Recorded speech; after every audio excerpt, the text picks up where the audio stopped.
Okay. But మీరు ఒక్కసారి మీ కెరీర్ని కనుక వెనక్కి తిరిగి చూసుకుంటే చాలా లాంగ్ కెరీరు, చాలా గ్లోరియస్ కెరీర్ మీది. అంటే కోట లేనిదే సినిమాని ప్లాన్ చేసుకోలేదు ఎవరు, నాకు తెలుసు ఆ విషయం. శత్రువు సినిమా మీకు చాలా పెద్ద బ్రేక్ కోడి రామకృష్ణ గారి ద్వారా. అవునండి. శత్రువు క్యారెక్టర్ ఆఫ్ ది డికేడ్ అది బయట చూసేది కూడా వచ్చేసింది, బయట కూడా మాట్లాడుకోవడమే ఆ కేక. అవును. ఇప్పుడు ఏదైనా కార్డ్స్ ఆడేవాళ్ళు ఉన్నారనుకోండి, పేక మొక్కేయలేదు, బా తొందరగా మొక్కారా బాబు చంపేస్తాడండి వీడు, ఇలాగా ఒరిజినల్ గా మాట్లాడేది. ఈ హోటల్లో జలపాతాలు ఎవడు పెట్టాడు రా బాబు అని ఇలాగా, ఈ ఫోన్ ఎవడు కనిపెట్టాడు రా బాబు అని దాన్ని అలా అది మామూలు జనజీవితంలోకి వచ్చేసింది, ఆ మాట వచ్చేసిందండి. చాలా మీరు ఒక మంచి మాట చెప్తానండి, ఇన్ని వేషాలు ఇలా కనపడుతున్నాయి కదా, ఒక్క వేషం కూడా ఒక రోజు ముందు పిలిచి నాకు చెప్పింది ఒక్క వేషం లేదండి. నిజంగా భగవంతుడు ఎంత ఎలాంటి మరి జీవితం ఎలా ఇచ్చారు చూడండి. ఒక్క వేషం ఒక గంట ఎంత వెళ్ళటం, పక్కన కూర్చోండి అనుకుంటున్నాం, కోటగారు మీకు కూడా ఏమైనా బ్రెయిన్లో ఏదైనా ఉంటే చెప్పండి, బాగుంటే పెట్టేద్దాం ఇరికిద్దామని ఇంప్రూవైజేషన్ చేసుకోవాలి తప్ప వెళ్ళిపోవడం.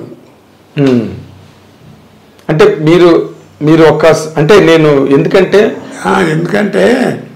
ఇంకో ఎంత చెప్తాను నేను, కొన్ని సినిమాలు పేర్లు చెప్పకూడదు, పైవాడి డైలాగు కిందవాడి డైలాగు ఉండేది, మధ్యలో కోట లేదా క్యారెక్టర్ పేరు ఉండేది కదా, కోట చూసుకుంటాడని రాసేవారు. అది డైలాగ్ మీది. అక్కడ డైలాగ్ కోట చూసుకుంటాడు అన్నది మీ డైలాగ్. మీరు వచ్చి ఫిల్ చేసుకోవాలి, ఫిల్ అప్ ది బ్యాంక్స్. అంటే పెద్ద పెద్ద వాళ్ళ చిరంజీవి గారి హీరో అలాంటి సినిమాలు కాదు, ఒక మీడియం రేంజ్ సినిమాలు ఉంటాయి కదా. అవును, మీడియం రేంజ్. మీరు మీ కెరీర్లో సరే కాదు, నన్ను ఎప్పుడన్నా ఒక 5-6 సినిమాలకు మాత్రం ముందు పిలిచి మాట్లాడారండి. అది ఏంటంటే బట్టతల అయ్యిండ్రా చూడండి, న్యాచురల్ జంజాల గారి సినిమా వాటిలో బట్టతల. అవును, జయకృష్ణ గారు వాళ్ళు అంటే యాక్చువల్ చేయించారు క్రాఫ్ అలా బట్టతల్లాగా, మాకు న్యాచురల్ ఏం కావాలండి విగ్గులు పెట్టాను. అప్పుడు పిలిచి ఏమేమి సినిమాలు ఉన్నాయి ఏంటి, ఎక్కడ గ్యాప్ వస్తుంది మీకు ఏంటి ఆలోచన చేసేవారు. ఓ 3-4 సినిమాలు అంటారు. జంజాల్ గారు అంటే ఇప్పుడు నిన్న మొన్న ఎప్పుడో మీరు స్టేట్మెంట్ ఇచ్చారు, ఆయన అక్షరాలు 3 లక్షలు సంపాదించారు ఒక స్టేట్మెంట్. మీరు జంజాల్ గారి సినిమాలంతా ఒక వరోడి, తర్వాత మీరు చేసిన ఇప్పుడు కోడి రామకృష్ణ గారు శత్రువు, ఈ కమర్షియల్ ఓరియంటేషన్ అంతా ఇంకో పద్ధతి. ఈ రెండిట్లోని దేన్ని మీరు బాగా ఎంజాయ్ చేశారు సార్? జంజాల్ గారి స్కూల్నా లేకపోతే ఈ కమర్షియల్ స్కూల్నా? అంటే మీరు అన్నట్టుగా గవర్నమెంట్ స్కూలు ప్రైవేట్ స్కూల్ అలాగనే కమర్షియల్ సినిమా మామూలు జంజాల్ గారి సినిమా, ఆ తేడా ఎప్పుడు ఉంటుంది కదా. అది ఏది ఇష్టపడతారో మీకు కూడా తెలుసు. దేనిలో కంఫర్టబుల్ గా ఉన్నారు మీరు అని అడుగుతున్నారు. కంఫర్టబుల్ అంటే జంజాల్ గారి సినిమా. మేకప్లు ఉండవు, ఒరే ఉన్నా కానీ మామూలుగా ఈ బ్లాక్నెస్ కనపడకుండా ఏదో చిన్న బేస్మెంట్ విగిలిగిలు ఉండవు. అవును, ఆ బట్టలు మామూలుగా ఉంటాయి. డైలాగులు ఉంటాయి సినిమా నిండా. డైలాగ్ మాత్రం కంపల్సరీ, సీన్కి 10 పేజీలు డైలాగులు ఉంటాయి. ఒక్కొక్కటి 1.5 పేజీన్నర డైలాగ్ ఉంటుంది. అవును. అసలు గొప్ప విశేషం ఏంటంటేనండి, సీన్ ఆయన చదువుతూ చెప్తాడు, ఆయన చదువుతుంటే మనకు నవ్వు వచ్చేస్తుంటది. ఆయన పెద్ద యాక్టర్ అండి. అవును, నాకు తెలుసు. డైలాగు, డిక్షన్, వ్యవహారం. అవును. 4 క్యారెక్టర్ల సీన్ అనుకోండి, నలుగురికి భాష డైలాగ్ డిక్షన్ ఆయనే చెప్పించేవాడు చదివేటప్పుడు. సో ఇక చేసేవాడికి పెద్ద ఇబ్బంది ఉండదు. అదేలేండి, దాన్ని అడాప్ట్ చేసుకోవడమే కదా విని. అలా కొన్ని ఏంటంటే అలాగే కోట చూసుకుంటాడని. ఇలాగే నిజం చెప్పాలంటేనండి, జంజాల గారి సినిమాల్ని కామెడీ అని అనలేం, హాస్యం అంటాం. జంజాల గారి సినిమాలకి హాస్యం అంటాం, వినోదం. హాస్యం అనే మాటే వస్తుంది, ఓకే, కామెడీ అని రాదు.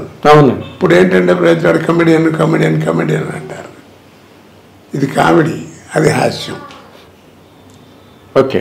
బట్ ఆయన తర్వాత ఆయనలో గొప్పతనం ఏంటంటే అక్షరం 3 లక్షలు సంపాదించాను. ఎందుకన్నానంటే ఆవిడ పేరు అన్నపూర్ణ, ఆయన కమ్మగా వండి పెడుతుంది. బాలుగారు, నేను చాలామంది చాలాసార్లు కలిసి వ్యవహారంలో కూర్చొని కాసేపు భోజనం చేయటం వ్యవహారం చాలాసార్లు పట్టుదలగానే అరే గట్టిగా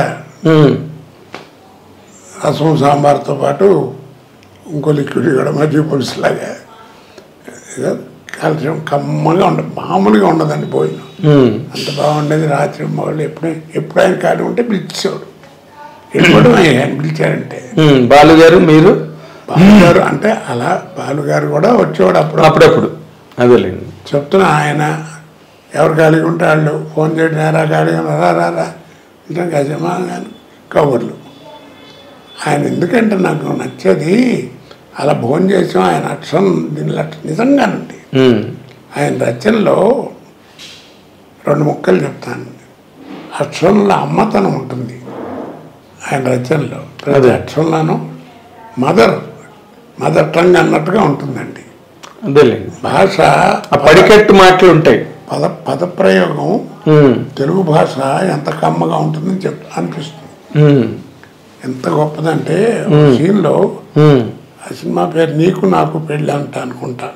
రత్నాసాగర్ గారు గంగా భాగీరథి సమానరాలు వేషం వేసింది. డైలీ పాప ఆవిడ కూడా చేయించుకుని నేను బట్టతల వ్యవహారం. వాళ్ళు కలుసుకుని మాట్లాడుకుంటుంటారు. వాళ్ళు ఏంటంటే క్యారెక్టర్ల ప్రకారం 40 సంవత్సరాల క్రితం వాళ్ళిద్దరు లవర్స్. కపర్ది అనే క్యారెక్టర్. కపర్ది అని ఈ పేరు కపర్ది. ఊరికి ఇరిటేట్ అవుతుంటాడు. అవును. అదేంటంటే కామెడీ. వాళ్ళిద్దరూ పారిపోతామని పెళ్లి చేసుకోవడం వెళ్ళిపోతాం.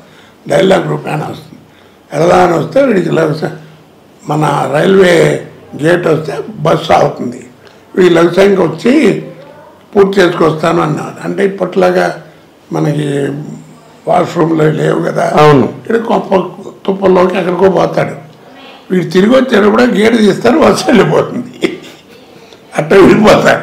ఆ విడిపోయిన వాళ్ళు 40 సంవత్సరాల తర్వాత కలుస్తారు. అంటే ఇద్దరు కబుర్లు చెప్పుకుంటారు. కామెడీ చూడండి. అందుకే ఆయన హాస్యం అందించి ఓ మంచి మాట చెప్తారు. మాట్లాడుకుంటూ ఉంటారు ఇద్దరు. అప్పుడు అట్లా దేవుడు అట్లా చేశాడు కబుర్లు చెప్పుకుంటూ గబాల మధ్యలో అడుగుతాడు అన్నమాట. జనరల్గా రచన జరిగి మీ హస్బెండ్ ఎప్పుడు పోయాడు, మీ భర్త ఎప్పుడు పోయాడు, లేకపోతే నీ వైద్యం ఎప్పుడు వచ్చింది, ఇలా ఉంటాయి కదా. ఆయన వాడతాడండి పదం. ఎంత గొప్ప పదం అంటే మాట్లాడుతూ అన్నట్టు నీ కళ తప్పి ఎన్నాళ్ళు అయిందంటాడు. కళ తప్పి నీ కళ తప్పి ఎన్నాళ్ళు అయింది, భర్త పోయి ఎన్నాళ్ళు అయిందని కానీ వైద్యం ఎప్పుడు వచ్చిందని కానీ ఏముండదు. అదే మరి నీ కళ తప్పి. అంత మంచి మాట. ఆ తెలుగుదనం అండి. అదే మీరు అమ్మదనం అన్నారు కదా, అందుకు పడిపోయేది ఎవరైనా.